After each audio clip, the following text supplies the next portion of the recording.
জাহান পশ্চিম সোহাগদল সহিস্থিত BM degree college Sohagdal Nesarabad Pirojpur. সরকার ঘোষিত অনলাইন ক্লাসের মাধ্যমে তোমাদের সাথে আজকে আমার প্রথম দেখা হবে। একাদশ শ্রেণীর ছাত্রছাত্রীদেরকে জানাইতেছি আমার আন্তরিক শুভেচ্ছা। যেহেতু করোনা মহামারীর জন্য দীর্ঘদিন ধরে কলেজ বন্ধ থাকার কারণে তোমাদের সাথে সামনাসামনি দেখা হওয়ার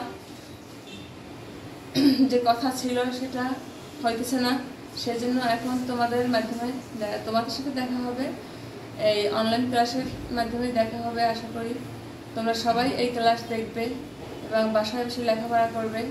এটাই হলো তোমাদের প্রতি আমার আন্তরিক শুভেচ্ছা। যাই হোক না কেন, আজকে আমি তোমাদের যে বিষয় নিয়ে আলোচনা করব সেটা হলো ইসলামী ইতিহাস। তোমরা যারা ইসলামী ইতিহাস নিয়েছো তাদের প্রথমেই জানা দরকার ইসলাম কি, ইসলামী ইতিহাস কি। যেহেতু তোমরা একাদশ শ্রেণীর ছাত্রছাত্রী, স্কুল থেকে সর্বপ্রথম তোমরা কলেজে পদার্পণ করেছো, তোমরা ইসলামী ইতিহাস বিষয়টি যেহেতু স্কুলে পড়োনি, সেজন্য এখন তোমাদেরকে আমাদের ধারণা দিতে হবে যে ইসলামী ইতিহাস কি। আমরা যেহেতু মুসলমান, সেই জন্য আমাদের প্রথম জানতে হবে যে ইসলাম কি। ইসলাম হলো শান্তি, ইসলাম অর্থ হলো শান্তি। তাহলে ইসলামী ইতিহাস কি? ইসলামী ইতিহাস বলতে আমরা বলছি একটি শান্তির ইতিহাস। তাহলে আমাদেরকে এখন প্রথম জানতে হবে যে ইতিহাস কি। ইতিহাস অর্থ ইতিবৃত্ত বা অতীতে যে ঘটনাবলী ঘটেছে এটাকে আমরা ইতিহাস বলবো। কিন্তু আমাদেরকে জানতে হবে যে ইসলামী ইতিহাস কি। ইসলামে যত এ পর্যন্ত ঘটনা ঘটেছে সেটাকে আমরা ইসলামের ইতিহাস বলতে পারি। কিন্তু আরেকটু গভীরভাবে জানতে গেলে আমাদেরকে জানতে হবে যে ইসলামের ইতিহাসের সূচনা কখন হয়েছিল। হযরত আদম আলাইহিস সালামের জন্মের পর থেকেই ইসলামের ইতিহাসের সূচনা হয়েছে বলে আমরা ধারণা করি। কিন্তু সর্বাত্মকভাবে ইসলামের ইতিহাসের সূচনা হয়েছিল আমাদের শেষ নবী মহানবী হযরত মুহাম্মদ সাল্লাল্লাহু আলাইহি সাল্লামের আগমনের পর থেকে বা তার জন্মের পর থেকেই ইসলামের ইতিহাসের সূচনা হয়েছে। কিন্তু প্রথমে ইসলামের সূচনা হয়েছিল গোটা আরব কান্ট্রিতে, কিন্তু আস্তে আস্তে সেই ইসলাম বা ইসলামের ইতিহাস পৃথিবীর সর্বত্র ছড়িয়ে পড়েছিল। আজকে আমি তোমাদেরকে সিলেবাস সম্পর্কে ধারণা দেব। আমরা ফার্স্ট পেপারে কি কি বিষয় নিয়ে আমরা আলোচনা করব অধ্যায়ভিত্তিক, এই সম্পর্কে তোমাদের আমি কিছু ধারণা দেব। যেহেতু তোমরা বাসায় বসে এখন লেখাপড়া করবে, কলেজ যখন আবার খুলবে তখন তোমাদের সাথে সামনাসামনি দেখা হবে এবং তখন আবার আমরা সামনাসামনি কথা বলবো বা অন্যান্য বিষয়ে তোমাদের সাথে আলাপ হবে। কিন্তু এখন তোমরা বাসায় বসে মেইন বই পড়বে এবং সাবজেক্ট সম্পর্কে কিছু ধারণা আমি তোমাদেরকে দিতেছি। প্রথমেই আমি বলতে পারি যে আমাদের প্রথম পত্রের প্রথম যে অধ্যায়টি আছে সেটা হলো যে প্রাক ইসলামিক যুগ। প্রাক ইসলামিক যুগ আমরা কোন সময়টাকে বলবো? যখন ইসলামের আগমন ঘটেনি সেই সময়কালকে আমরা প্রাক ইসলামিক যুগ বলবো। এবং এর প্রাক ইসলামিক যুগে কোনো নবী রাসূলের আগমন ঘটেনি, সেহেতু এই যুগটাকে আমরা আইয়ামে জাহেলিয়া যুগ বলে অভিহিত করতে পারি। এর পরের যে অধ্যায় সেটা হলো মহানবী হযরত মুহাম্মদ সাল্লাল্লাহু আলাইহি সাল্লামের যখন জন্ম এবং তার আগমন ঘটেছিল এবং মৃত্যু।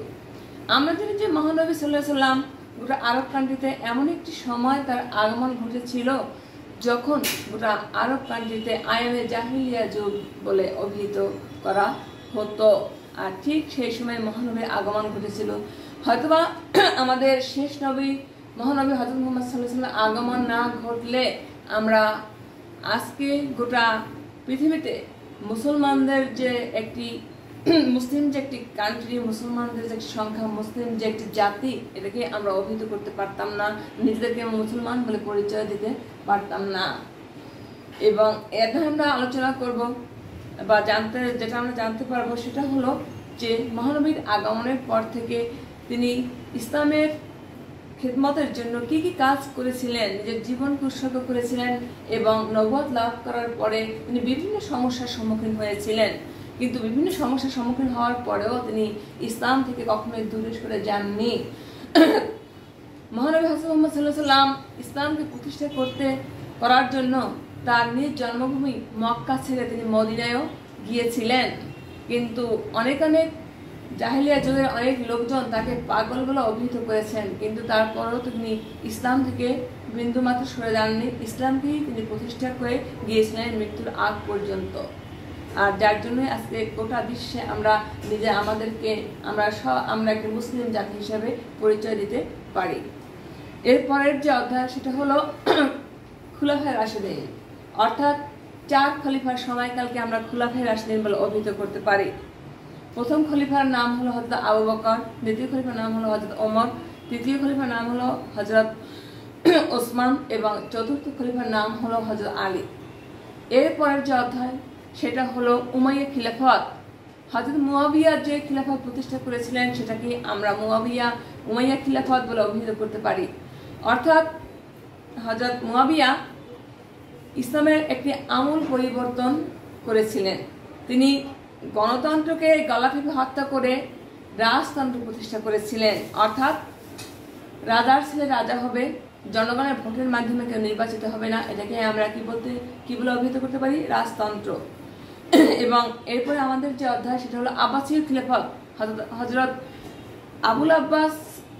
আবুল আব্বাসের নাম অনুসারে যে খিলাফত প্রতিষ্ঠিত হয়েছে সেটাকেই আমরা আব্বাসীয় খিলাফত বলে অভিহিত করতে পারি। এবং এরপরের যে অধ্যায় ইসলামে উমাইয়া আমিরাত ও খিলাফত।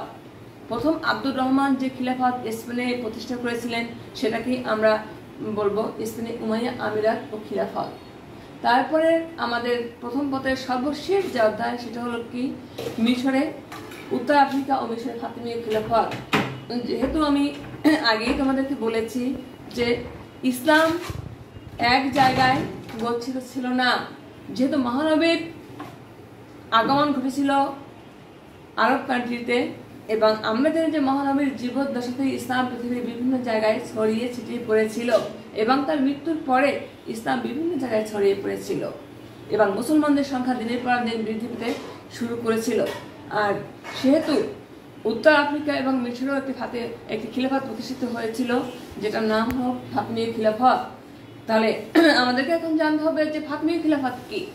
ফাতিমীয় খিলাফত নামকরণ কেন করা হলো? মা ফাতেমার নাম অনুসারে যে খিলাফত প্রতিষ্ঠিত হয়েছে সেটাকে আমরা ফাতিমীয় খিলাফত বলে অভিহিত করতে পারি। অর্থাৎ ফাতিমীয় খিলাফতের প্রতিষ্ঠাতার নাম ছিল ওবায়দুল্লাহ আল মাহাদি।